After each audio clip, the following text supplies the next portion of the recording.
10 கோடி ரூபாய் மதிப்பில ஒரு மல்டி லெவல் கார் பார்க்கிங் வசதியை அந்த கோயிலுக்கு ஏற்படுத்துவதற்கான திட்டத்தை இந்த அரசு அனுமதித்திருக்கிறது. இதற்கு முன்னால் இருந்தக்கூடிய அமைச்சர் அவர்கள் அதை அறிவித்திருக்கிறாங்க. கோயில் நிதியை பயன்படுத்தி எதற்காக மல்டி லெவல் கார் பார்க்கிங் தேவைப்படுது? நாம யாருக்கும் பி டீமாக இருந்து வேலை செய்ய வேண்டிய அவசியமும் இல்ல. கோயில்களின் நிதியை ஒரு காலமும் கமர்ஷியலாக பயன்படுத்த வேண்டிய அவசியமும் மாண்புமிகு தமிழ்நாடு முதலமைச்சர் தலைமையிலான தமிழக வெற்றி கழகத்தின் ஆட்சிக்கு தேவையும் இல்லை. யார் அறிவுறுத்தி இந்த அரசாணையை வெளியிட்டிருக்கின்றாரோ அவர்தான் அப்பொழுது ஆணையாளராக இருந்தபோது இதே அறிவுறுத்தலின் பேரில் அரசாணையை வெளியிட்டிருக்கிறார் என்பதை பேரவைத் தலைவரின் வாயிலாக அமைச்சருக்கு தெரிவித்துக் கொள்கிறேன். நம்முடைய நிலத்தை குத்தகைக்கு கொடுத்து அதன் மூலமாக இருக்கக்கூடிய வருவாயை வைத்துக் கொண்டு நாம் முடிந்த வரையில் நம்முடைய கோயில்களுக்கு தேவையான அடிப்படை வசதிகளை நாம் செய்து கொடுக்கலாம். ஆனால் கோயில் நிதியவே 10 கோடி எடுத்து அங்கு மல்டி லெவல் கார் பார்க்கிங் எந்த விதமான பொதுமக்களும் பக்தர்களும் கேட்கல.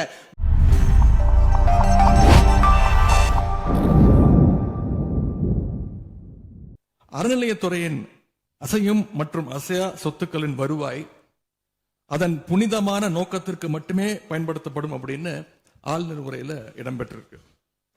இந்த கருத்தை பார்க்கும் பொழுது அறநிலையத்துறையே இருக்கக்கூடாது அப்படின்னு சொல்ற பாஜகவுடைய குரலாகத்தான் தாவேக அரசும் சொல்லுதா அப்படிங்கிற சந்தேகம் எங்களுக்கு வருது.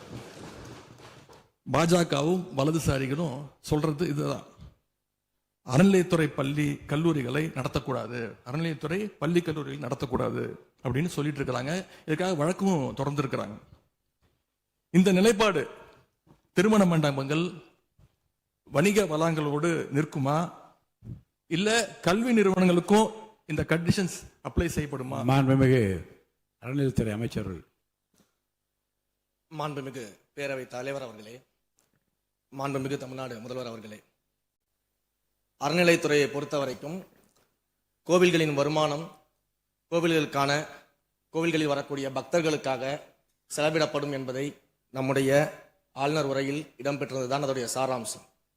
இன்னொன்று, சமீபத்தில் வெளியிடப்பட்ட திருமண மண்டபங்கள் மற்றும் வணிக வளாகங்கள் அந்த பணிகள் துவங்கப்படாத பணிகள் நிறுத்தப்பட்டது என்பது இந்த பணிகளை பொறுத்த வரைக்கும் நாம் ஆராய்ந்த வரைக்கும் அந்த கோவில்களில் பொதுமக்களுக்கு தேவையான அடிப்படை வசதிகள், பொதுமக்களுக்கு தேவையான தங்குமிட வசதிகள், பொதுமக்கள் பக்தர்கள் வரப்போது அவர்களுக்கு தேவையான அடிப்படையிலான கழிப்பறை வசதிகள் போன்ற இந்த வசதிகளை மேம்படுத்துவதை காட்டிலும் இவர்கள் கமர்ஷியலாக கோவில்களுக்கு திருமண மண்டபங்கள் கட்டுவதிலும் வணிக வளாகங்கள் கட்டுவதிலும் அதன் மூலமாக வருவாய் ஈட்டுவதை மட்டுமே குறிக்கோளாக வைத்துக் கொண்டு இந்த திட்டங்களை துவங்கியதன் காரணமாக மேலும் அதன் மீது பல்வேறு நீதிமன்ற வழக்குகள் ஸ்டே ஆர்டர்ஸ் இருப்பதனால நாம் அதையெல்லாம் ரத்து செய்து அறிவிச்சிருந்தோம்.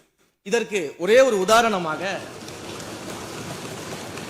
எந்த அளவிற்கு கோவில்களை கமர்ஷியலாக மாற்றுவதற்கு கடந்த ஆட்சி காலத்தில் முயற்சி செய்து கொண்டிருந்தார் என்பதற்காக ஒரே ஒரு சிறிய உதாரணத்தை மட்டும் சொல்லிடுறேன்.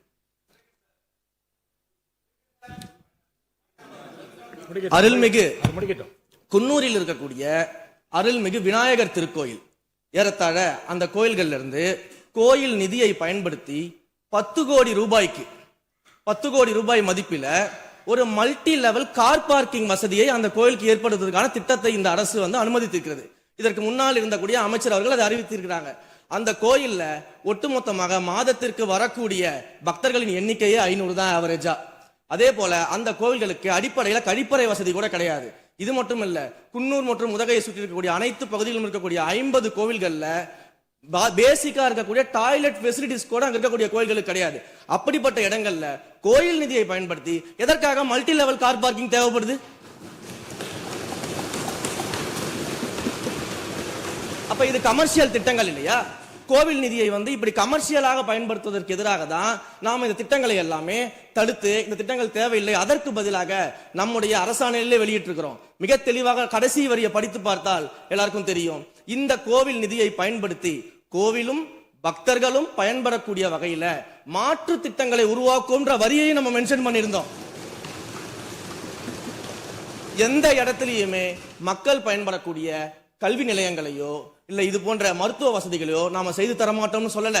இன்னும் சொல்ல போனா கடந்த 5 ஆண்டுகள்ல ஒன்றிய அரசின் நிதி உதவியோடு பழனியில பாத்தீங்கன்னா ஒரு சித்த மருத்துவமனை கட்டுவதற்கான நிதி உதவியை ஒன்றிய அரசு தருவதற்கு தயாராக இருந்தது. ஆனா கடந்த ஆட்சியில அந்த திட்டத்தை அப்படியே கிடப்புல போட்டுட்டு கேட்டா ரெக்கரிங் செலவை எங்களால ஏத்துக்க முடியாது அப்படின்னு சொல்லி கிடப்புல போட்டு வச்சிருந்த இந்த திட்டத்தை நாம இன்றைக்கு கையில் எடுத்து அதை துவங்குவதற்கான ஆய்வில் இறங்கியிருக்கிறோம். அப்ப எந்த இடத்துலயுமே மக்கள் பயன்பெறக்கூடிய திட்டங்களை நாம தடுக்கவும் இல்லை, நாம யாருக்கும் பி டீமாக இருந்து வேலை செய்ய வேண்டிய அவசியமும் இல்லை. கோயில்களின் நிதியை ஒரு காலமும் கமர்ஷியலாக பயன்படுத்த வேண்டிய அவசியமும் மாண்புமிகு தமிழ்நாடு முதலமைச்சர் தலைமையிலான தமிழக வெற்றி கழகத்தின் ஆட்சிக்கு தேவையும் இல்லை. மாண்புமிகு உறுப்பினர் சேகர் பாபு அவர்கள். மாண்புமிகு பேரவைத் தலைவர் அவர்களே, இந்து சமய அறநிலைத்துறை கொடைகள் என்ற ஒரு சட்டம் இருக்கின்றது. அந்த சட்டத்தில் விதி 69 என்ற குறிப்பிடப்பட்டிருக்கின்ற அந்த பணிகள் சட்ட விதிகளுக்கு உட்பட்டு சட்டத்தின் 36 பிரிவிலிருந்து தான் இந்த பணிகள் மேற்கொள்ளப்பட்டன. குறிப்பாக ஏதோ அமைச்சரே முடிவு செய்து திருமண மண்டபங்களையும் வணிக வளாகங்களையும் ஏற்படுத்துவதற்கு உத்தரவிட்டதாக மாண்புமிகு அமைச்சர் அவர்கள் அவைக்கு உண்மைக்கு புறம்பான தகவலை தந்து கொண்டிருக்கின்றார். ஒவ்வொரு திட்டங்களும் அன்றைய காலகட்டத்தில் இருந்த சட்டப்பேரவை உறுப்பினர்களுடைய பரிந்துரையின் அடிப்படையில், சட்டப்பேரவை உறுப்பினர்கள் கேட்டுக்கொண்டதற்கு அடிப்படையில் தான் அனைத்து திட்டங்களும் அந்த காலகட்டங்களில் கொண்டு வரப்பட்டது. அதோடு மட்டுமல்ல, உறுப்பினர் அவர்கள் குறிப்பிட்டு கூறினார், குன்னூரிலே மல்டி லெவல் கார் பார்க்கிங் கொண்டு வரப்பட்டது என்று. அங்கே இருக்கின்ற 56 கோயில்களையும் நான் குன்னூரிலே 5 நாட்கள் ஊட்டியிலே முகாமிட்டு அனைத்து கோயில்களுக்கும் நேரடியாக சென்று ஆய்வு செய்தோம். அந்த ஆய்வின் அடிப்படையில் அந்த திருக்கோயில்களுக்கு வருகின்ற பக்தர்களுடைய அடிப்படை தேவைகளுக்கு வருமானத்தை உயர்த்துவதற்காக குன்னூருக்கு சுற்றுலாவிற்கு வருகின்ற மக்களுடைய வாகனங்கள் போதிய அளவிற்கு பார்க்கிங்களுக்கு இடமில்லாமல் தவிக்கின்ற சூழ்நிலையில் அங்கே மல்டி லெவல் பார்க்கிங் கொண்டு வந்தால் நகராட்சி பரிந்துரையின் அடிப்படையில் வருமானம் பெருகும்.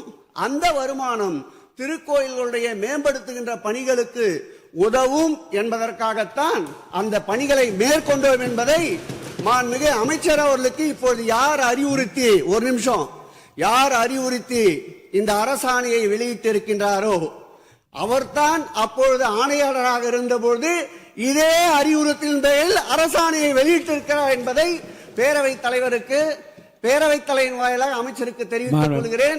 மேலும் அவர் கூறுவதற்கு எனக்கு பாயிண்ட் ஆஃப் ஆர்டர்ல பதில் கூறுவதற்கு அனுமதிக்க வேண்டும். மாண்புமிகு பேரவைத் தலைவர் அவர்களே, குன்னூரில் இருக்கக்கூடிய அந்த விநாயகர் கோயிலுக்கு சொந்தமான இடத்துல மல்டி லெவல் கார் பார்க்கிங் அமைப்பதற்கு ஏற்கனவே அங்க இருக்கக்கூடிய நகராட்சி நிர்வாகம் ப்ரப்போசல் வழங்கிய போது அந்த நகராட்சி நிர்வாகத்திடம் நம்முடைய நிலத்தை குத்தகைக்கு கொடுத்து அதன் மூலமாக இருக்கக்கூடிய வருவாயை வைத்துக்கொண்டு நாம் முடிந்த வரையில் நம்முடைய கோயில்களுக்கு தேவையான அடிப்படை வசதிகளை நாம் செய்து கொடுக்கலாம். ஆனால் கோயில் நிதியவே 10 கோடி எடுத்து அங்கு மல்டி லெவல் கார் பார்க்கிங் வந்து எந்த விதமான பொதுமக்களும் பக்தர்களும் கேட்கல. பக்தர்களும் பொதுமக்களும் கேட்பதெல்லாம் கோயிலுக்கு உள்ளே சென்று மனநிறைவோடு தரிசனம் செய்துவிட்டு வெளியே வரும்பொழுது அவர்களுக்கு தேவையான அடிப்படை வசதிகளை தான் பக்தர்கள் கேட்டுக்கொண்டிருக்கிறார்கள். அதை செய்தாலே போதுமானது. மாண்புமிகு எதிர்க்கட்சி தலைவர் பேசுகிறீங்க. மாண்பு போதுங்க, நீங்க சொன்னீங்க விளக்கம் சொல்லி திருப்பி இதை நான் அனுமதிக்க முடியாது. மாண்புமிகு எதிர்க்கட்சி தலைவர் பேசுங்க. வேண்டாம், போதும், நீங்க பதில் சொல்லிட்டீங்க. பாருங்க, மல்டி லெவல் கார் பார்க்கிங் தேவைன்னு இல்லைன்னு சொன்னாரு, ஏன் போட்ட நீங்க சொல்லிட்டீங்க. அதோட விவாதம் முடிந்தது. மாண்புமிகு எதிர்க்கட்சி தலைவர் பேசுங்க. நீங்க திரும்ப எதுக்கு பாயிண்ட் பாடுற? இனிமே எதிர்க்கட்சி தலைவர் பேசி முடிக்கிற வரைக்கும் குறுக்கீடுகள் அவசியம் இருந்தால் அனுமதிப்பேன், இதை அனுமதிக்க முடியாது. எதிர்க்கட்சி தலைவர் பேசலாம். ஒரு குற்றச்சாட்டு இல்ல, அவர் விளக்கம் தான் சொன்னார். என்ன குற்றச்சாட்டு சொன்னாரு? அவர் விளக்கம் சொல்லிட்டாரு. மாண்பு எதிர்க்கட்சி தலைவர் நீங்க பேசலாம்.